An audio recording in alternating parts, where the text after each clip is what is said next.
Welcome, everyone, to the Deep Dive. Today we're exploring the really complex figure of Lord Shiva. We've got these great excerpts, Shiva, destroyer, yogi, and cosmic dancer. And our goal here really is to look past that common label, just the destroyer. We want to uncover the wisdom, the compassion, even the paradoxes in his story. So get ready for a journey into, well, transformation, stillness, and maybe finding power where you least expect it. Okay, so jumping right in, the material hits you immediately with Shiva as the Adi Yogi, the first meditator. Picture this. Mount Kailash, deep silence. He's covered in ash, wearing tiger skin, matted hair, holding the Ganga River, the crescent moon. I mean, he looks fierce. But what really struck me, and maybe it's the most surprising part, is how his eyes, despite all that intensity, they reflect, well, pure compassion. It's quite the contrast. Mm-hmm.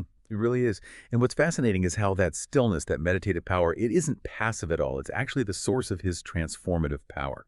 We call him the destroyer, sure, but these insights emphasize that it's never like destruction for its own sake. Right, it's always leading somewhere else. Exactly. It's a prelude to rebuilding. When things get out of balance, maybe ego takes over, Shiva steps in to restore harmony. But not through war, the text says, but through wisdom. So it's transformation, really. Letting go of the old. Precisely, making way for the new. Which brings us to that incredible story, the Neelkanth one. Oh yeah, that's powerful. The churning of the ocean and this deadly poison, Halahala, comes out. Threatening everything, yeah. And Shiva just drinks it to save everyone else. He becomes Neelkanth, the blue-throated one, just silently holding that immense pain. It makes you think, why choose vulnerability when you have that much power? That's such a key question, and I think the insight here is profound. Maybe his real strength comes from that very selflessness. It completely flips our usual ideas about power. Yeah, it does. Power usually means dominance, control. Right. But here, it's about bearing something for others.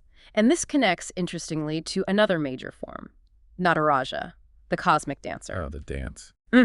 Every single step, every movement embodies the universe's rhythm, creation, preservation, and dissolution.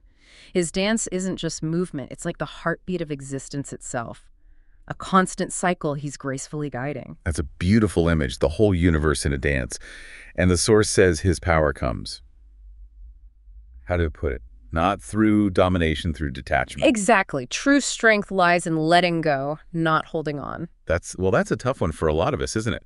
We associate strength with gripping tighter. Absolutely. It's counterintuitive, but think about it maybe like an artist knowing when to step back, or a martial artist using flow instead of just brute force. Okay. Yeah, I see that. And this detachment, it also links to his simplicity and his incredible acceptance. The material really highlights this. Shiva accepts all. Gods, demons, animals, even outcasts. Yeah, that was amazing. No high or low, just truth.